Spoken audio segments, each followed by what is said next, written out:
Hi, this is Brian with ActiveMelody.com. In this week's guitar lesson, we're going to break down and dissect a rockabilly style rhythm and lead. I'm going to show you how to play everything that I played in the intro, but we're going to break it down and I'll explain where all those notes come from so that you can start to use this stuff in your own playing. That's really the goal of all the lessons that I put out at Active Melody, is to teach you how to think as a guitar player and how to start using this information in your own playing. So I've got this lesson split into two parts. In this video, we're going to break down the first half. If you'd like to watch the second half and download the tablature and get the MP3 jam track, which I have in 2 tempos, you can get all of that by going to ActiveMelody.com, go to the lessons page, and do a search for EP226. Alright, so I got the old Gibson ES335 guitar out for this one. It's been a while since I've used this one in a video. Somebody asked about it, left a comment the other day, and I realized it's been a while, so put some new strings on it, and we're good to go with this. Now I am using a little bit of overdrive. I'm using a boost pedal, and I have the boost at about 3. These pickups are very hot in this guitar, so it's going to really amplify or really push any sound that's coming out of it. The other thing I will mention is you'll hear a little bit of slapback delay there, and that's coming from a delay pedal. And you hear that a lot in rockabilly. You'll hear that kind of slappy, echoey sound. A lot of times it's the upright bass or the guitar, whether that be like Scotty Moore or Carl Perkins or whoever. But I'm trying to kind of simulate that sound. So it's just a little bit of delay. You don't have to go out and buy either of these pedals, but that's what I'm using. Okay, so the song is in the key of A. And the first thing we're going to do is we're going to bar the first 4 strings on the 2nd fret. That's an A chord. And we're going to start by playing this little boogie-woogie shuffle rhythm that sounds like this.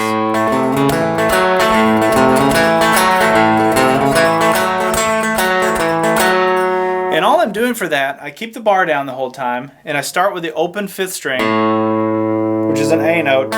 And then I play another A note, which is an octave higher than that, which would be on the 3rd string there. So it's a downstroke on the 5th string, an upstroke on the 3rd string. And by the way, the right hand is just alternate picking, like this.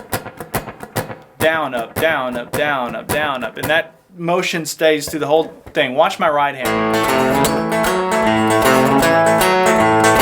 So just remember, you're starting on the downstroke, and everything after that is just alternate. Down, up, down, up, down, up, down, up. And it's not played right on the beat. You're not playing it like this. You got a little bit of a swagger to it, a little shuffle.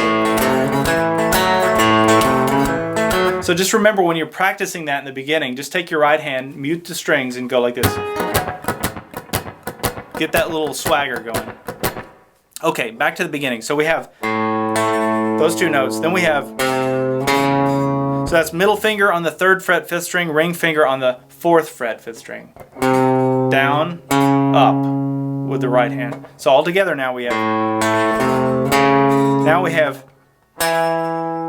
that's a downstroke on the 4th string. Then I do an upstroke on the 3rd string. Now notice that 3rd string, it happens, which is an A note, it happens kind of in between every other note. You can hear how I keep going back to it. So back from the beginning. Then I put my ring finger down on the 4th fret 4th string, and then we're back to that 3rd string. And then I'm going to repeat that twice like this. Now the 3rd time I played this.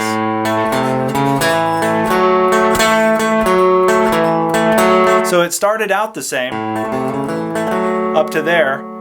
And then I did that upstroke on the 3rd string, and then I played the 3rd string again. I hit that twice. So I went down, up on the 3rd string. Ring finger goes back down on the 4th fret 4th string. Then we do an upstroke on the 3rd string.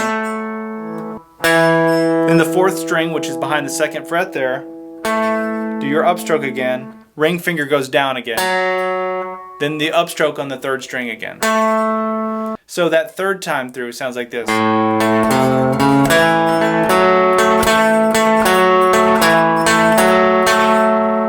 Alright, so that's the beginning of this. That's the whole A part, or the 1 chord. And then I go to the 4 chord, or the D chord. Now I could have just played, and I thought about doing that, just kind of mirroring what we did over the A chord.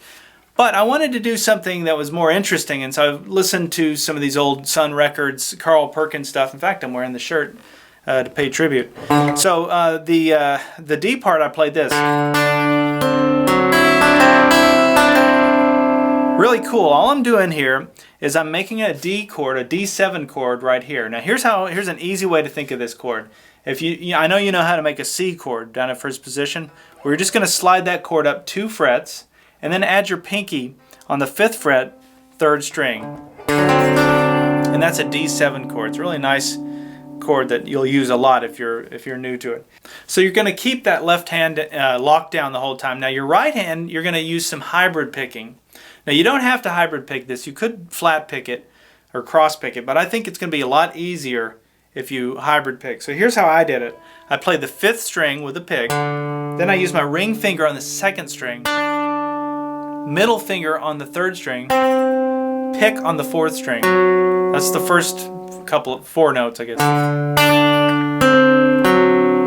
And then I put my ring finger on the 1st string. So now we're going to play 1, 2, 3, 1, 2, 3. Those are the string numbers. 1, 2, 3, 1, 2, 3. I'm using my ring finger on the 1st string, middle finger on the 2nd string, pick on the 3rd string. So it looks like this.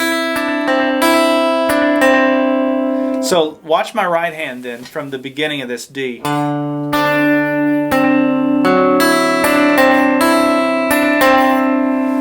All right, let's take it back from the beginning now, from the start of that A chord, the 1 chord.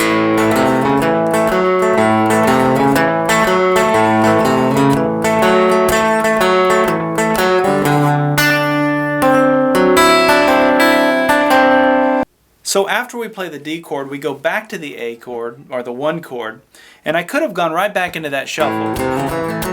And that would have probably been easier, but I wanted to give you options, and so what I ended up playing was...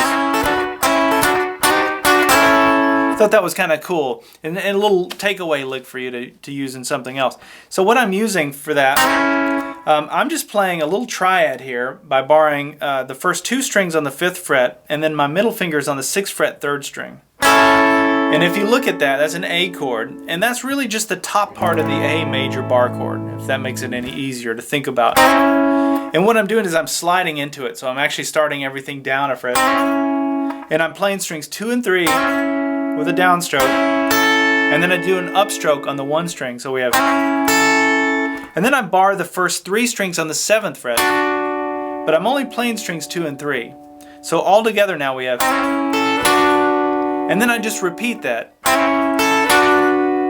So it's the second time I actually did this, did a hammer-on. You could slide in as well, it's really doing the same thing. The hammer-on is just barring the first 3 strings on the 5th fret. Again, you're only playing strings 2 and 3, but you do a hammer-on with your middle finger to the 6th fret 3rd string. So from the beginning, and then I went, so that's taking this bar here on the 7th fret, sliding everything up just 1 fret, so that would be up to the 8th fret, we're back to the 7th fret, and then back down to that A chord, that A triad. And that's just something you can do instead of doing one more of those. All right, so that's a lot of information. Let's back up all the way from the beginning now. Here we go.